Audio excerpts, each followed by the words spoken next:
सरकटा।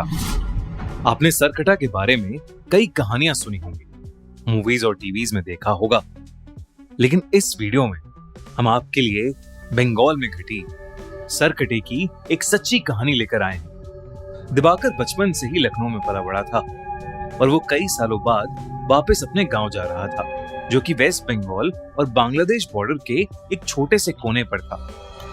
इससे पहले वो अपने गांव सिर्फ बचपन में गया था, लेकिन अपने पेरेंट्स के मरने के बाद अब उसके परिवार में सिर्फ उसकी नानी थी, जिन्हें वो अपने साथ लखनऊ ले जाने के लिए गांव आया था।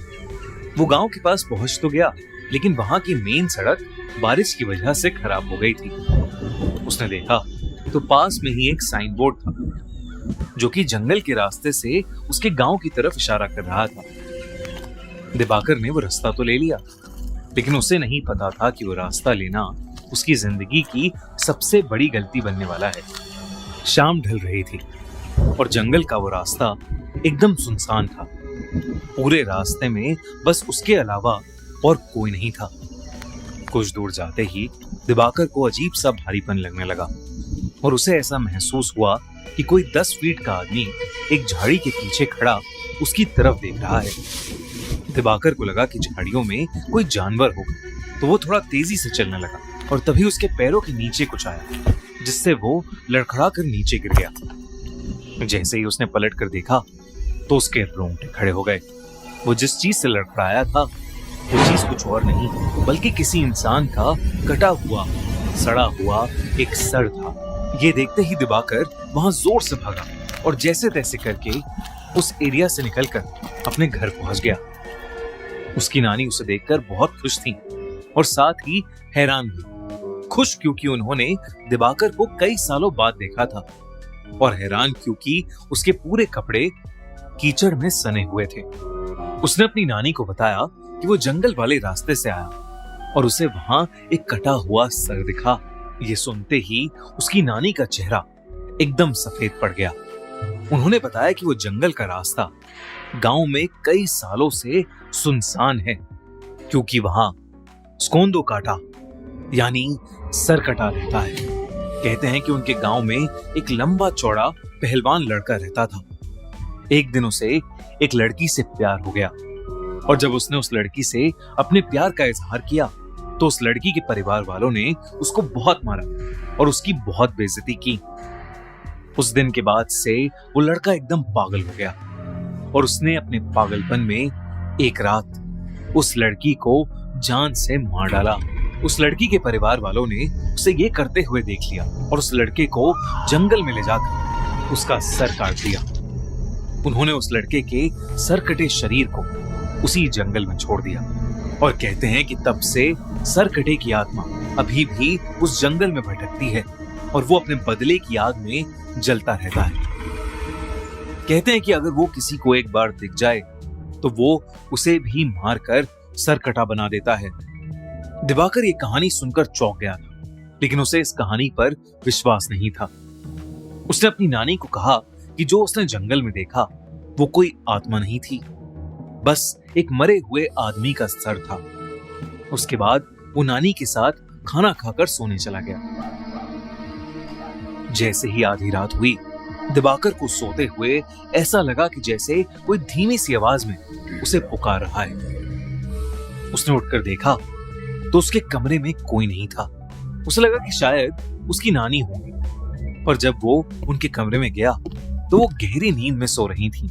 उसे ये अपनी थकान का नतीजा लगा और वो फिर से सोने चला गया। लेकिन उसकी आंख लगते ही उसे फिर से वही आवाज सुनाई दी। दिवाकर ने देखा कि वो उसी जंगल में है और उसके ठीक पीछे एक 10 फुट लंबा आदमी खड़ा है और उसके हाथ में उसका कटा हुआ सर है। वही भयानक सड़ते मांस वाला कटा सर जो उसे रास्ते में दिखा था। वो सर अब दिवाकर से मदद मांगने लगा और उससे कहने लगा कि क्या दिवाकर उसका सर उसके शरीर पर वापस जोड़ सकता है। और मदद मांगते ही वो सर कटा बहुत ही भयानक तरीके से हंसने लगा और अचानक दिवाकर की नींद टूट गई। लेकिन जैसे ही दिवाकर की आंख खुली वो कटा सर उसके ठीक सामने हवा में तैर रहा था और वो कटा सर वैसे ही भयानक तरीके से हंस रहा था। दिवाकर के होश उड़ चुके थे, लेकिन वो अपने बिस्तर से हिल ही नहीं पा रहा था। वो डर के मारे जोर से चीखा और तभी उसकी नानी उसके कमरे में आई और उन्होंने कमरे की लाइट्स ऑन कर दी। लाइट्स ऑन करते ही वो कटा सर वहां से गायब हो गया। जब नानी ने उससे पूछा कि उसे क्या हुआ है, तो दिवाकर ने अपनी नानी से कहा कि उसने बस एक बुरा सपना देखा है। उस रात दिवाकर सो नहीं पाया। उसने गांव वालों से उस सरकटे के बारे में कई किस्से सुने, जिसमें से एक किस्सा ये भी था कि वो सरकटा लोगों से अपने सर को जोड़ने के लिए मदद मांगता है और अगर किसी ने उसका सर जोड़ दिया तो वो पूरे गांव का विनाश कर देगा और जो लोग उसका सर जोड़ नहीं पाते वो उन्हें मारकर अपने जैसा सरकटा बना देता है। उस रात जब दिवाकर अपने कमरे में सोने के लिए गया तो उसने देखा कि खिड़की के बाहर एक अजीब सा लंबा सा आदमी शॉल ओढ़े खड़ा है। वो देखते ही दिवाकर घबरा उठा। अचानक से उसका दम घुटने लगा। उसने देखा कि उस सरकटे का सर उसके ठीक पीछे है और वो अपने बालों से उसका गला दबा रहा है।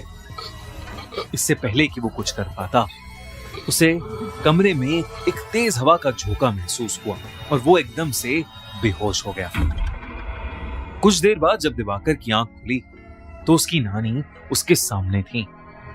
दिवाकर अपनी नानी को देखकर रोने लगा और उसने अपनी नानी को सरकटे के बारे में सब कुछ बताया।